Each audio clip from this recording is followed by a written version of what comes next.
circuit one more time, and then I'm here to do some pogo jumps and some sprints. Really beautiful day out. Got off work early, so I'm doing this much earlier in the day, and then I'll hit my lift later on.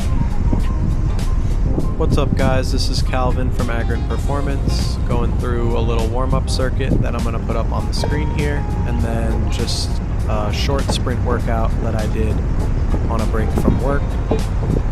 If I'm going to sprint and lift in the same day, I can't always do this, but I sometimes find it nice to like sprint and do my pogos and plyos and stuff earlier in the day, and then I get a break, I eat some food, and then I lift later on. In the past, I've done a sprint video and like gotten some feedback on people asking, I'm only sprinting for 10 yards, 15 yards, like I'm not hitting max speed, and I totally think that stuff like that is valid, but just remember with something like this, like I'm just trying to hit the minimum effective dose for sprinting to get better at jumping higher. That's my goal. I don't love sprinting.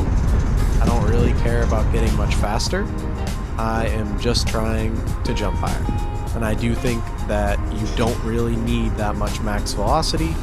It's a good thing to hit a couple, like at a certain point during the year. I do end up bringing it in. Sometimes I do like up to 30 or 40 yard sprints, but I'm never sprinting more than 30 yards. And that's just me. If you like doing further than that and you get some good results from it, then go for it. But I do think that it's not nearly as important and as people think, at least. And a lot of the times, like the people who are asking all these questions, like, oh, does it matter if I hit max velocity? Like, they're people who just, I promise, like 99% of the time, these people just aren't doing enough work for things like that to matter, right? Like, I'm not even really doing enough work for things like that to matter. I have been sprinting. I sprinted in college. I've been sprinting for, at this point, 7.5 to 8 years outside of sport, like intentionally sprinting, trying to get faster. And even me, I still see great results from just doing like 10 yards, 15 yards. So yes, if you're an elite sprinter with sprint goals, I think you need to be better about periodizing your sprints and stuff like that. But for someone who's just trying to jump higher, which is hopefully most of the people watching this, if you're looking for sprint advice, I do have some, but this is not the best page for that. For someone who's just trying to jump higher, something like this will definitely do the trick.